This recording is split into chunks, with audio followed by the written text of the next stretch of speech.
പോളണ്ടിൽ എന്ത് സംഭവിച്ചു? പോളണ്ടിനെ പറ്റി നീ ഒരു അക്ഷരം മിണ്ടരുത്.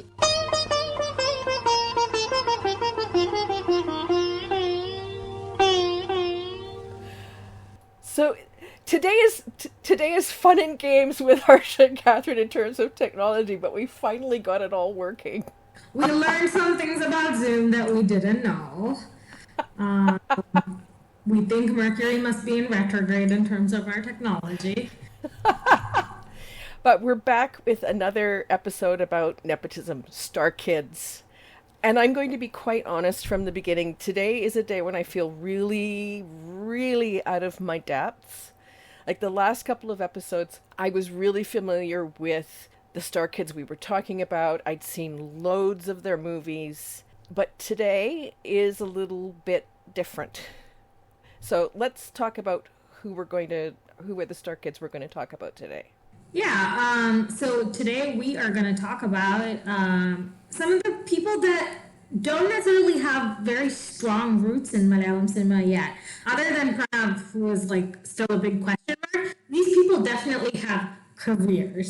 But they are scions of Malayalam film families, but they are not necessarily tied to the Malayalam industry as much as, Prithviraj or Dulquer or any of those people. So we're talking about Keerthy, Suresh, Jayaram, Priyadarshan, and Kalidas and Jayaram.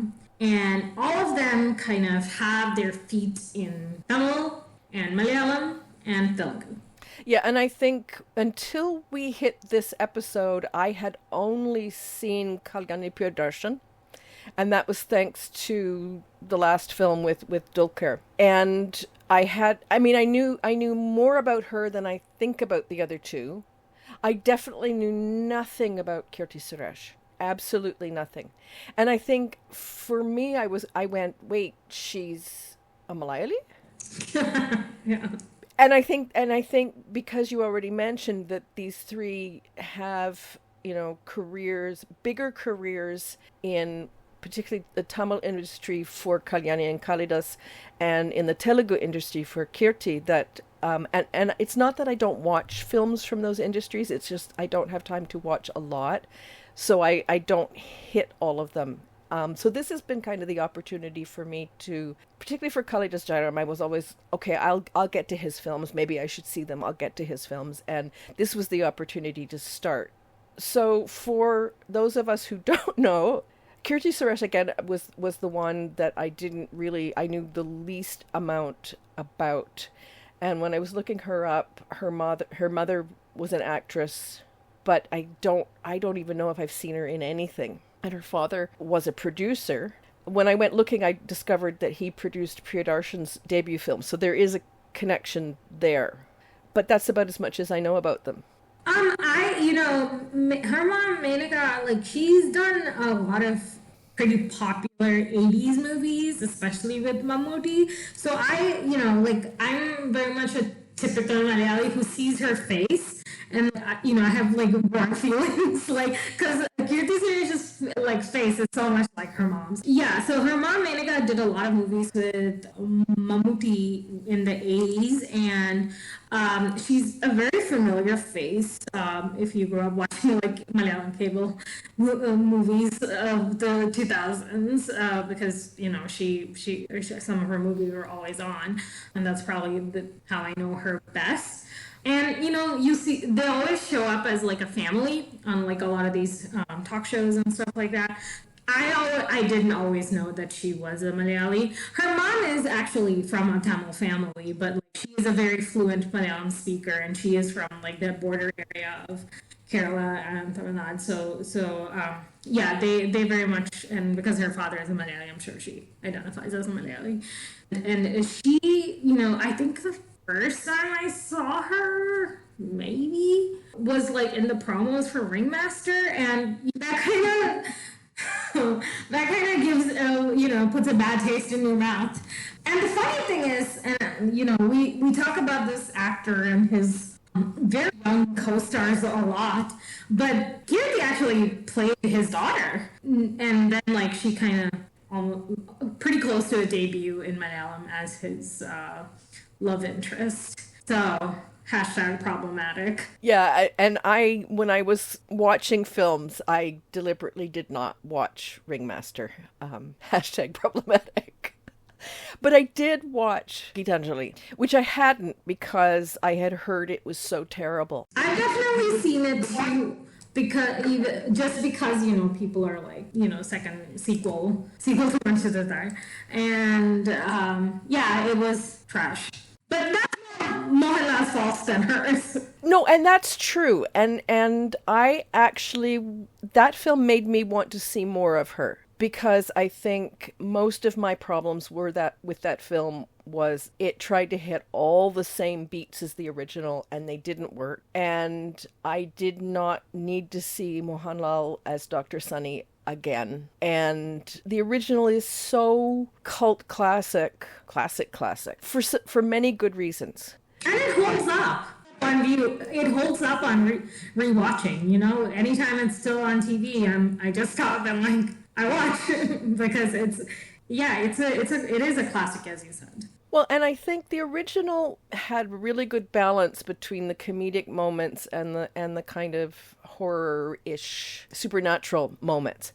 And this film, it was actually really jarring when you'd have I can usually rely on somebody like Innocent to come in and be good despite the material. And I was like, why is he here? So like that's the kind of vibe. I actually thought, though, that she held her own in the finale of that film opposite Mohanlal. And like everybody was like, oh, it's a double role. It's not really a double role. There are little moments. It's about twin sisters, one of whom dies and comes back to haunt the other sister. And most of the haunting stuff is just sort of, special effects things where it really isn't, and the moment she switches to being the sister, she puts glasses on because the sister wore glasses. So it's not really a double role. Again, that's not her fault. But yeah, so it did make me think, okay, maybe I wouldn't mind watching something else with her. And then I went to Torari in Tamil opposite Dhanush. Now, I mean, here's the thing. First film, she's got Mohanlal and directed by Priyadarshan. Second film, she's opposite Dhanush. And it's a terrible film. It's a terrible film. And I kept a lot of the films for the three we're watching today, a lot of them I just skimmed because I would start and I couldn't connect with anything. But I kept going with this because I kept thinking, surely it can't get much worse. And it did. Again, not her fault. The film is terrible because they were very ambitious. Let's give them benefit of the doubt there. They were very ambitious in what they were trying to do, but it meant that they were using, computer graphics that really were subpar. Not her fault. She plays the makeup artist of an actress who's traveling on this train, and she's very much not a traditional heroine. And I think that comes into play when you get to Mahanati. That comes more into play because one of the things that is said about the character she's playing, Savitra, is that Savitra gets hired as an actress on some level because they want kind of a girl next door image. And I think for Keerthy Suresh, that's how I'm thinking of her. She's very much girl next door. I didn't take her seriously as an actress until Mahanati. She didn't really click on my radar, and I think she didn't click on most people's radar until that movie because she had a very typical career as a debutante in Malayalam who doesn't have roles that give her a lot to do, but she's on screen, and then Tamil and Telugu come calling for her, and so that and then those are the bigger paychecks, those are with the bigger heroes, those are typically more song and dance type roles. She managed to do a little bit different than that just because the industry is a little bit different than say when Nayanthara was making movies. But now she with Mahanadi she really made herself a presence in the Southern film industry and someone that I whose career I'm excited to see going forward. Someone who's just not there because her parents forced her into the industry and I don't think that's the case with a lot of actresses anymore, is that they're kind of not as much there to support their families. That's one of the wonderful things about like an emergent, like this big emergent middle class in India. You don't see as many girls who are desperate for roles to coming into the industries, which, like we see it when in Mahanadi, that kind of scenario. And I think it made a difference that this was like Her Face is classic, but it's also like a throwback to the past, in terms of who her mother was, and like this long legacy of like actresses who like dominate the southern industries. And I can see her kind of putting her flag down as like maybe that's the kind of a career that she aspires to. Yeah, and I have to admit, Mahanati stands out on her filmography, and I was a little torn because I knew that originally Nitya Menon was approached for the role and turned it down, and I think she would have been brilliant. And it's not fair to compare because they didn't, end up doing the same role. But I do think I saw an interview with Savitri's daughter who said she was kind of wary of them doing a biopic of her mother, but she felt that Keerthy actually managed, particularly to get a lot of her mother's mannerisms down. And I think you do see that there's this segment where they're doing the filming of Maya Bazaar, and it's like she's channeling Savitri in that film, and not mimicking her. It's like she is her in those scenes. So those are the moments that are really, really quite good. And like she's very cute in the beginning when she starts, and she's completely starstruck as a new actress, which doesn't work to her benefit in the end. But I really loved that film. I was talking with someone about it the other day, and the whole, you have Dulquer come in as Gemini Ganeshan, and how he actually makes him seem very charming, and because #problematic, another problematic character, and yet they're so compelling together on screen. Yet you kind of maybe understand why they had the relationship that they did. Right, and I mean, this episode isn't about Dulquer, but like that movie, like, made me see him through her eyes, and that was probably like the most effective thing, because I mean I haven't seen any Jenny Ganeshan movies. I've probably seen like some of the songs and stuff, and like, as a person living today, I'm like, what is this? I don't see the appeal, but like, yeah, because like the actor is embodied by Dulquer, you're like, yeah, I see the appeal. Well, and they chose wisely to make a very problematic character charismatic, and well, even, I mean, his daughter Rekha, who is a huge Bollywood actress and who had a very estranged relationship with him, to the point where she said that at some point that she never actually saw her father. She commented about how on screen people found him very charming, and he was,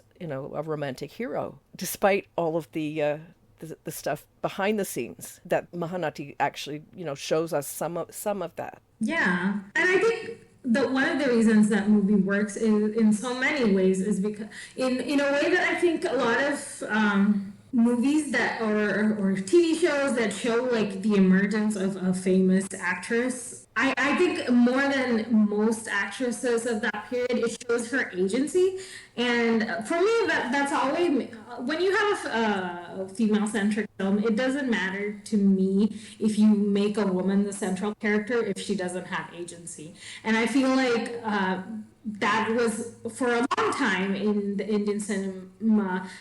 Even when we made films with women as the central character, they didn't have agency. And I really do appreciate films that are allowing the female characters to push forward their own stories. And the film really, I mean, I have seen some of Savitri's work, but this film really made me want to go and see more. And again, I mean, I've seen some of Gemini Ganesh's work, but this film didn't really make me feel compelled to watch any more than I had. But if I watch the two of them on screen, it will be for Savitri. It won't be for him. So, I think the film was really successful from my perspective in presenting that. One of the other highlights of her career that I wanted to talk about that's a little bit different than what she was doing are the two streaming releases that she had in 2020, Penguin and Miss India. I'll be honest, I haven't seen either. But I will note that, they both offer a lot more scope for her as an actress than what she has done in the past, except for maybe Mahanadi. So I mean, we've talked a lot about COVID-19 releases and streaming and things like that, and for these young performers coming up, I'm really grateful for what streaming has to offer them, because they don't need to bring in these big masses of people into the theaters to be a success. They don't need fan clubs to do their promotions. Streaming services kind of allows for their smaller audience to appreciate the work, even if you're not the biggest, massiest star. Yeah, and I've seen Miss India. I haven't seen Penguin. I think I don't love it as a film, but I do like her character. She plays a young woman who. It's quite funny. One of the reviews I saw wrote that coffee is not her cup of tea, which is, I find it amusing because I often say that too with the hardcore coffee drinkers in my circle. I mean, it's very melodramatic in the way it's set up. First, her father is diagnosed suddenly with Alzheimer's. And there's a whole lot of misinformation about the Alzheimer's diagnosis. Like, he got it from being too stressed out from working hard. And I was like, oh dear. But, it's a plot device. So there's the first thing. And the family knows they are going to have to find another way to support the family. And then her sister gets married without telling any of the family. So she's disowned and the sister disappears. Her brother apparently invents some neat thing that some business in the US wants. So immediately after graduation, he's hired to go to the US and the whole family is going to go with him. I'm like, okay, I don't know about the US, but I know in Canada it's not that easy, particularly when you have, a patient that needs care. Anyway, so there we go. But her grandfather, who she very, very, very much admires, who I believe is an Ayurvedic practitioner of some sort, he suddenly dies before they can all go to America. So the other thing that goes on here is when they're small children, her father goes around the dinner table and asks them about their marks, because the marks have just come out, and she's like gets the best marks of all the three siblings, and she's the youngest, but her father says it's no use getting the top marks unless you have a goal in life. So then she comes up with a goal in life, and she's this little girl saying, I'm going to get my MBA and I'm going to start a business. To which everyone responds, girls don't do that. Girls go to school and then they get married. And I watched this the same week that I watched a film called Women of My Billion out of the London Indian Film Festival, which is all about how to empower women in India. And everyone has this message that if you're a girl, you will be educated only so far as to the point that a good marriage is made for you. So that really kind of hit home for me.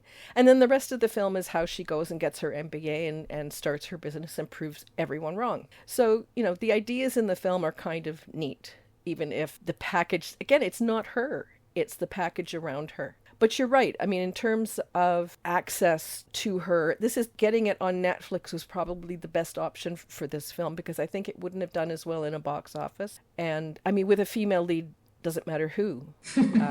It's hard to get people to come see films in a cinema. It makes me think of the film Godavari, the Shekhar Kamla film, and that is one of my favorite Telugu films.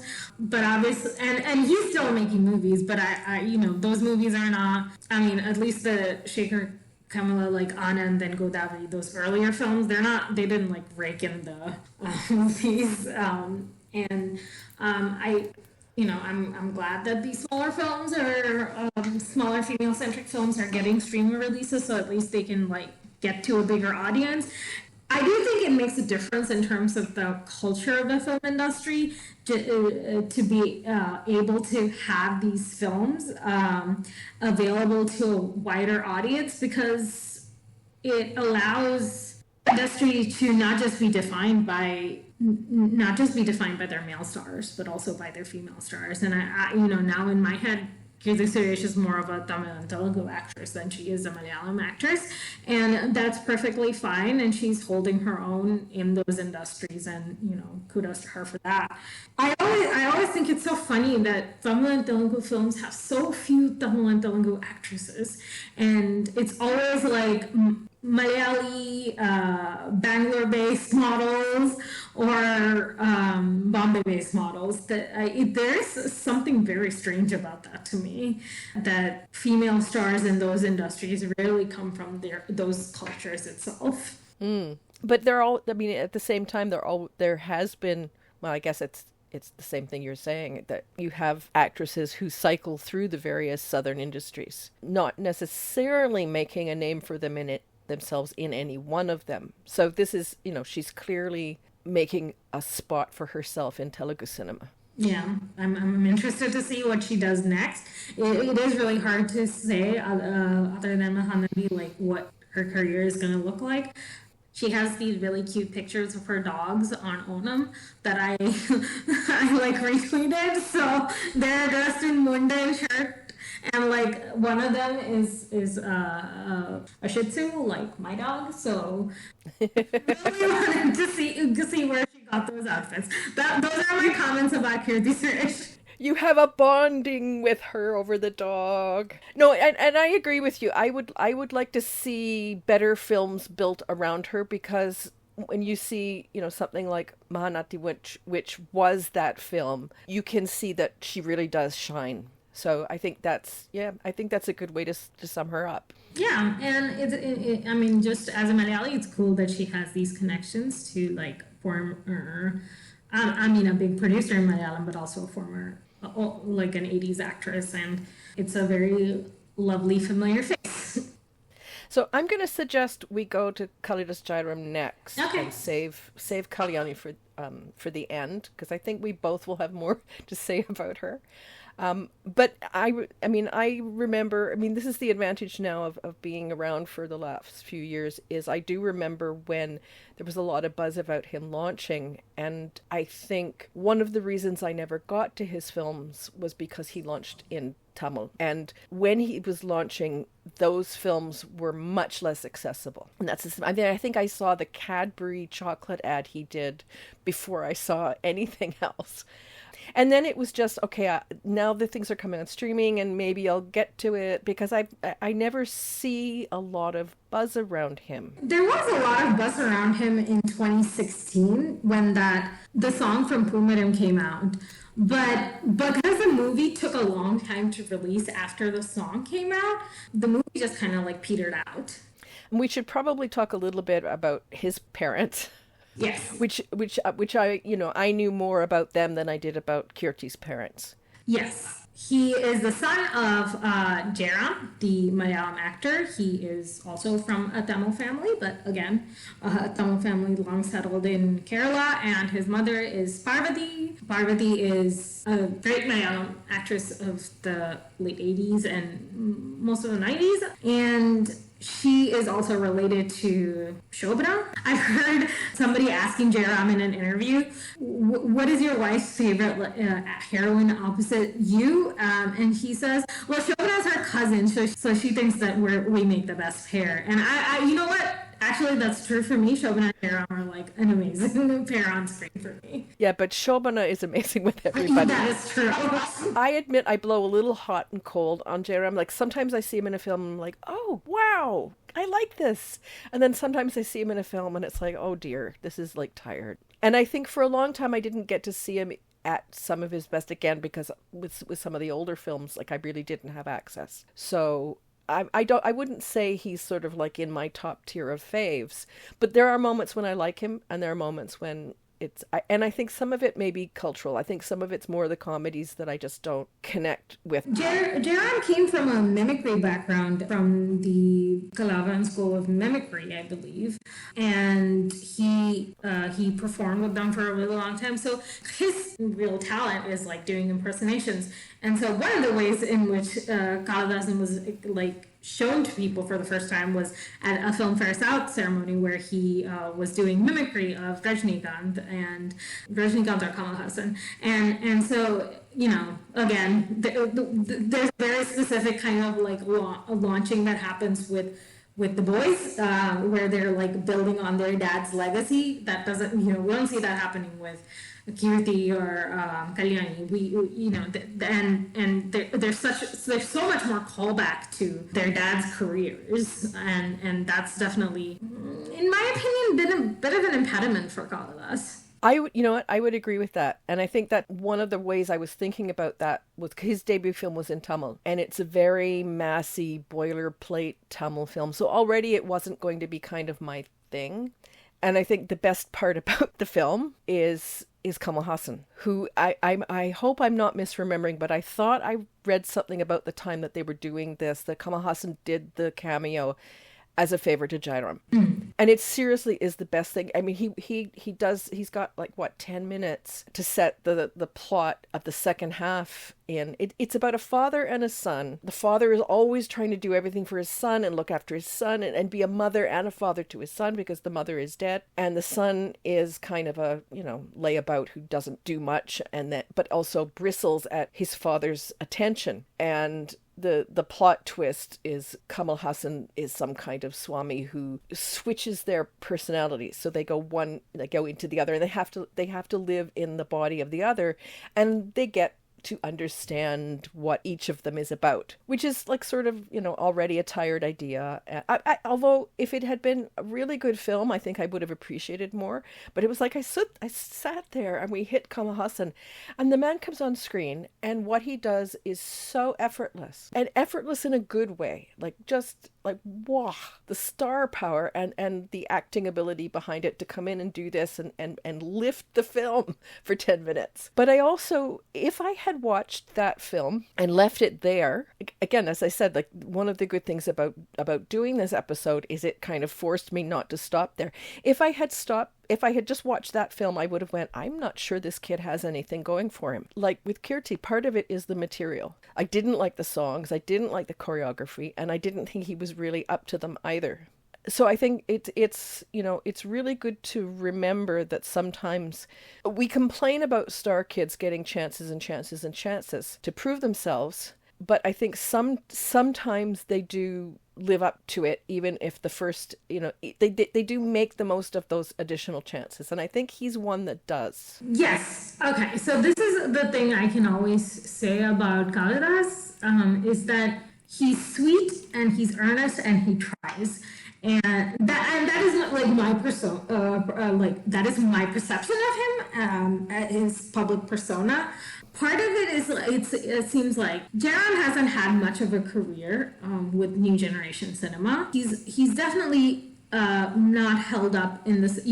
Mukesh, who I think would be his closest equivalent in the Malayalam film industry, he has made a good effort to be in bad roles in new generation movies, and he seems pretty happy, and he's in those roles, and he's been pretty effective in things like Jomon and Mummy and Me. I think that was the one with Urvashi. Yes. Yeah. So he's been okay in those roles, and I think he still very much has a career.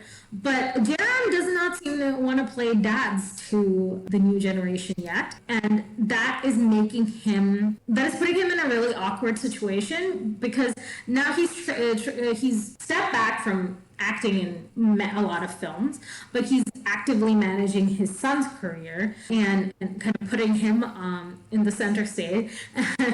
One of the stories I heard about from when, around the time Pumaram was about to release, was one of the older directors, I'm gonna say VK Prakash, but I'm not sure, called to offer Kalidas a role, and Jayaram talked to him, or didn't talk to him, I'm not sure. But Jayaram declined it with the comment that he doesn't want to work with old-fashioned directors, is what he said.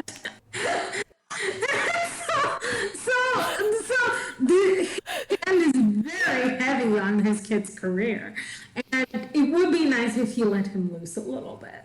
Yeah, I mean, and then that brings us to his Malayalam debut, which you mentioned already, Pumaram. And I actually knew nothing about, again, it wasn't really very much available until later. And then I realized it was Abridgine. Am I saying his name correctly? I pronounce it as Abridgine. Oh, okay.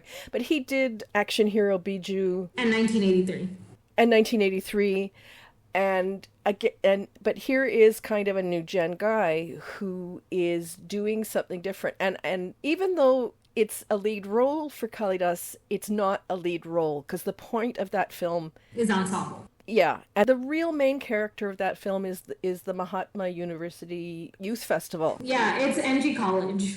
Yeah, so I mean, essentially, we see all of these teams, but two teams: the Maharaja team headed up by Kalidas, and the Saint Teresa's team, and it's essentially all of these teams going through the performances. I actually really liked this film because for me, the college festivals, the youth festivals appear in small moments in other films. But this is the first time I got the chance to kind of watch from beginning to end. And I don't think we have anything like this in the West. We have school plays and but we don't really have these kind of big competitions for trophies amongst schools in all of these categories of the arts. And I really loved the film for giving me the sense of that and an ability to understand that a little better. Yeah, and that's probably one of the most unique facets of the Kerala education system is the youth festivals that are done in secondary schools and at the college level. Back to Pumanam, I remember when that song came out, Nyanam Nyanam Nyanam, and I remember I was in India at that time, and my uncle, who is a college professor, said that that's a song that's known in Maharaja's college, and that's a song they sing all the time. That's like one of their songs, and it's really identified with the school. And so when that song came out, it was a big hit, partly because all this alumni and like the culture around that school were able to really be like, oh my god, we can see something of ourselves and our youth festival culture as well as our college culture reflected on screen. And that's why the song was such a big hit. And it's sad that it took so long for the film to release that it couldn't ride the wave of the song itself. So he didn't get that hit debut that he could have gotten. I'm also glad to this film for introducing me to Nita Pillai, who plays Irene, the organizer for the St. Teresa's College. And I went and looked her up and I realized that she's in another Abridgine film, The Kung Fu Master, which again finally ended up on streaming, but I kept hearing buzz and it never really got out there. And I think I really like what he's trying to do as a director. And I mean, there's another example of, I think that's where streaming really would benefit him as a director as well. Because I think his ideas are really interesting, but I think they're a little outside of kind of what you'd think of a film for a normal theatrical release. He's trying to explore something a bit different. Yep. It's kind of interesting, the kind of movies he has made. He's made a very wide range of movies. I hated Action Hero Biju. It was full of police brutality and some extreme throwback values that didn't seem really out of place in a movie that came out in like the late 20 teens. But 1983 was an absolute delight, and he went on to make some, after he went on to make two Nepali films, he made a movie with a debutante who, albeit one whose father and mother are very famous, and now he's, the Kung Fu Master movie, he's making it with like practically unknown. So he seems to be experimenting, which good for him. I think he got a little too stuck on Niven Pauly's stardom in Action Hero Biju, and that movie was entirely to serve Niven Pauly's stardom. So it's good to venture out of fixed image. Well, and one of the complaints I did hear about Pumaram, and I can see the validity in this complaint, is that even though St. Teresa's College in the end, they've won this trophy for like 5 years, there's a moment in the film where it looks like they may not win the trophy for this year again, but they do win it in the end. But then it's overshadowed by a moment where, I mean, they get their trophy. There's been an incident on the campus, and Kalidas's character gets the group together to put some, it's supposed to be some like kumbaya moment. And that was the only thing I kind of went, well, what are they doing? Why are they doing this? That was a bit confusing for me, what they got up to. You hit this moment where they're awarding the trophy and St. Teresa's is excited, and suddenly everybody's running out of the auditorium and they don't even get a moment to enjoy their win. And then we are, having this nice kumbaya moment, and the focus is completely taken away from them, and it felt like it did gut that moment of the film for me. So it's like, great, you let your women win again, and then you let the guy who lost have his glory moment. My mom went to St. Teresa's. I should ask her what she thought about that. It's like, okay, I know, but really? Like, I felt so terrible for these young women when they hand over the trophy, and then suddenly everybody's disappearing out of the auditorium because they're drawn away with this display that Kalidas and his guys have set up. And I'm like, great, the men don't come through and win, but they still win in the end. They get all the attention. They do. So that was a little bit of a problem, even though, much of the film I really liked. It was like I was a fly on the wall watching this festival, and I really loved it right up until the end. Yes.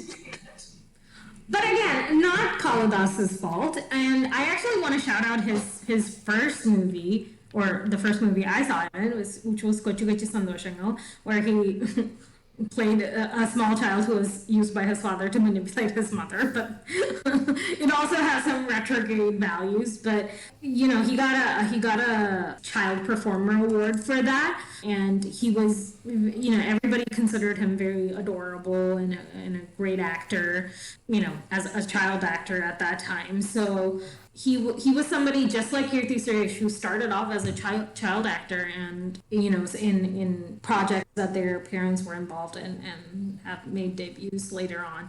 So these people are they were always going to be in movies. Well, and that's one I actually wish I could see.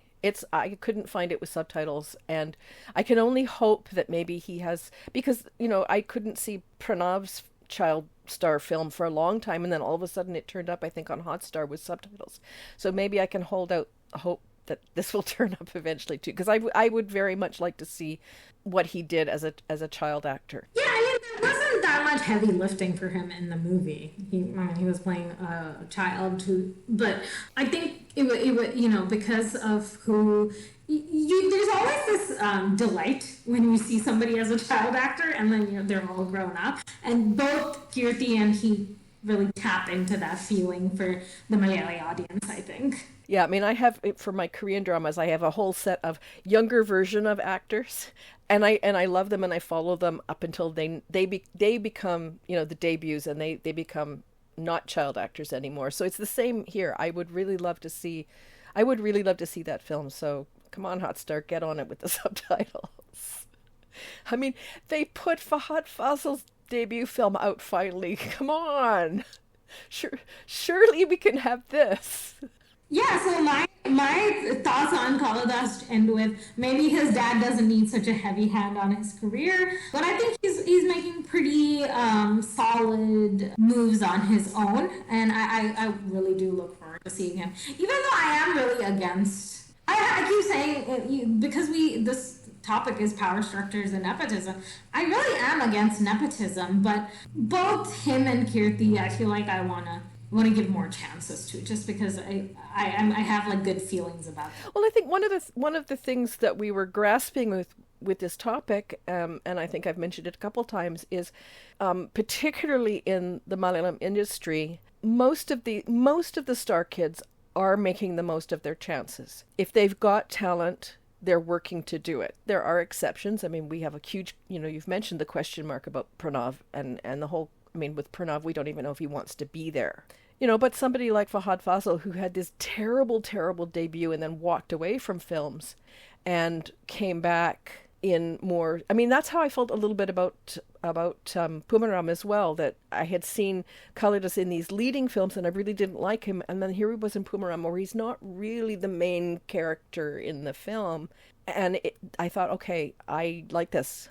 I think I want to see more. I did watch the two. I did not watch all of the films in the anthologies, but the two sections of the Tamil anthologies he was in, and I mean the second one he's in with his father, sort of with his father, not interacting with his father, his father and Urvashi as older adults who obviously have some kind of relationship. And the film is so clever in how it uses Kalidas and Jayaram and Parvathy to play sort of the younger perception they have of themselves. Like, the film is so clever. And that was the first moment that for Kalidas I kind of felt there's something freer about his performance. There's something more natural about his performance. Oh, absolutely. Absolutely. I definitely agree. I felt like that was a step above what he had done in terms of past of his career, in terms of ease and natural magnetism on screen. Absolutely, I agree. And I don't know if it was just the director, her particular touch with him, but I hope she does a full feature with him. Yeah, that would be nice. I mean, I guess my question is where does his career really lie? In whether it's in Tamil or whether it's in Malayalam. I just don't see him at the moment being able to become a solo lead in Malayalam.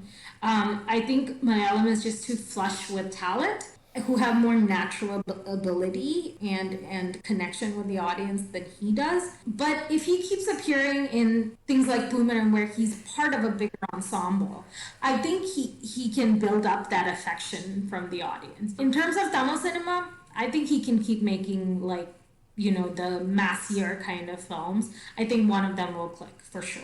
I think he tries, and I think that's often what's missing in some people who have benefits. Some people will stop naming. Poor Pranav. I actually feel sorry for Pranav. I really do, because I think we've said he maybe doesn't want to be there. So, but yeah, I actually would really like to see more from Kalidas. I really would.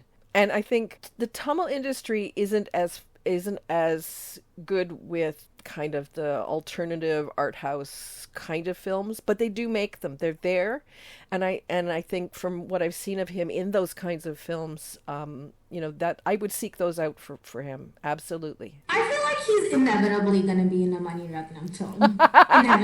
He just has the profile of somebody who's going to be in a Mani Ratnam film at some point. As I said, the first film, if that's all I watched, I probably would have walked away, but I forced myself to make an effort to try out a few more, and it was worth it. It really was worth it. So that brings us to Kalyani Priyadarshan, who I think we're the most excited about. I think that's true, and I had only ever seen her in where is she in my list here? I actually made the fewest notes about her, which is quite interesting because I think I like her absolutely the most. You saw her in Bharani Avashamanda? Is that what you're Yes, yeah, and I adored her, adored the film. And with that film, I went, I will watch anything this woman is in, and went back through her filmography and didn't love some of the films, but always thought she really shone. So we should talk about her parents, because I think they're probably the most well-known parents throughout the country. Actually, her dad is the director of Priyadarshan. I mean, he's obviously a Malayali and Malayalam director, but he has made movies in Hindi, big hit movies, and in Tamil. So, and her mother is Lissy, who is a Malayalam actress of the 80s once again. Actually, she doesn't look much like her mother, which is surprising, but she has her own very unique face, and I think I was ready to get all up in arms when she was about to make her debut, like, oh my god, another star kid, another nepotism kid.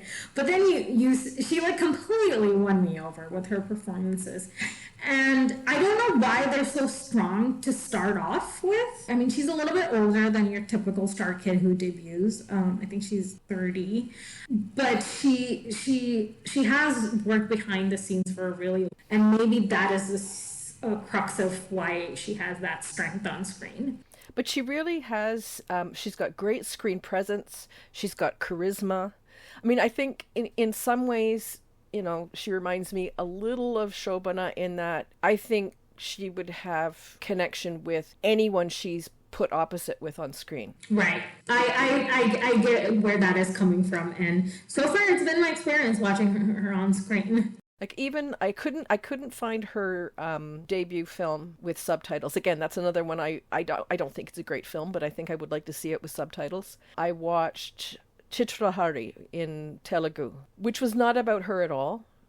She doesn't have a big role in the film, but it's one of these, again, kind of massy films where the hero is the point. And she's the love interest, and she's really not the point, except when she's on screen, I just want to watch her. Like sometimes you see some of these heroines and you think, okay, like she'll just be cycled through for the next one because she really doesn't have much to give here. But even in these really small roles, I find her really compelling on screen. I adore her voice. I adore her voice, and she was doing her own dubbing, you know, for Telugu, definitely. I think she is surprisingly good with languages. She speaks Malayalam really well for somebody who grew up in Chennai.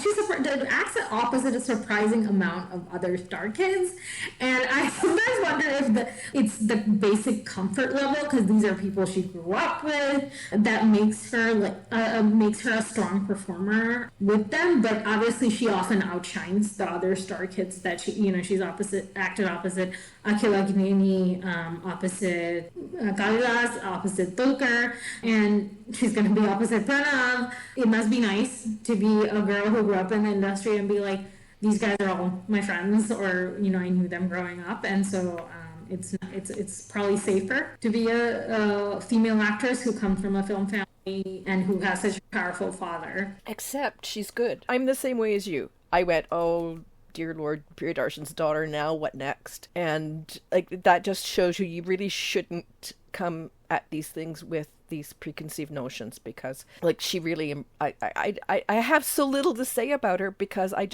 she's good. She's really good. I love her on screen. She's a star for sure.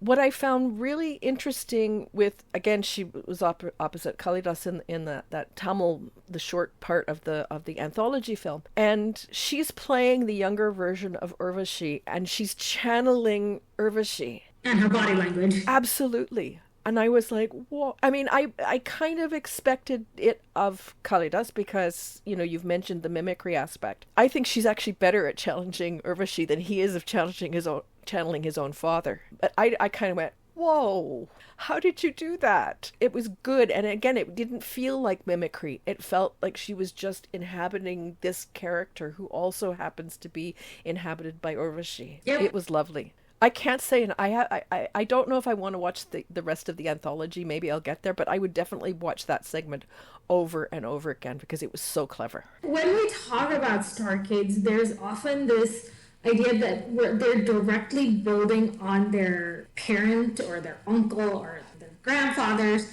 legacy. I think with the girls, with Keerthy Suresh playing Savitri, and with Kalyani being surrounded by, in her films, with Urvashi, with Shobana, with these extremely strong performers who have had long careers, there's more this idea of building on a legacy of the film industry rather than of a family. In my mind now, Kalyani has the potential to be, at the level of Shobana, at the level of Urvashi. That is a higher compliment than being at the level of your father. I would agree on both those things. I think we haven't. I mean, there are a lot of really good female actors in Malayalam, for the same way that the industry encourages a lot of good people at every level, from directing to storytelling to cinematography. Like, what is in the water in Kerala? But I think it's less true for the women. They get fewer opportunities, and to be able to build a career like Shobana, to have a legacy like Shobana's or like Urvashi's. Like I have, friends that I talk film with every once in a while on Zoom, and they know very little about the Malayalam industry, but if I say Shobana, their eyes light up. I follow very few famous people on social media. I follow Shobana because even the little like TikTok type videos she does are magic. And I absolutely agree. I think Kalyani has that potential, and I am so excited to see that play out in real time, because I didn't see that in real time with Urvashi or Shobana. I've come at it, with 30 years distant from the beginnings of their careers, and I'm catching up. Yeah. And I'm understanding how wonderful they are. But to see it in real time really is something special. What I was saying more about the family, building on a family legacy versus the industry's legacy, I think it offers more freedom. It offers more, you don't have to stick to a mold. You don't have to have allegiances to any fan club. It just allows you to be a full performer with the benefit of industry connections and like having friends you can work with all the time. And maybe that is without the burden of, carrying a big actor father's image with you. And maybe that is the best position for somebody who benefits from nepotism to be at. That's how these 3 episodes we've worked through this through 3 episodes. Boy, that was a really complicated way to get to that sentence. We've managed through 3 episodes because we're opposed to nepotism and kids getting chances without making any effort behind it. We're not opposed to people getting those chances if they put in the work and they make the effort and they build on a legacy, or they build a legacy of their own. Yeah, I think we recognize that these guys are getting chances that the average person is not going to get.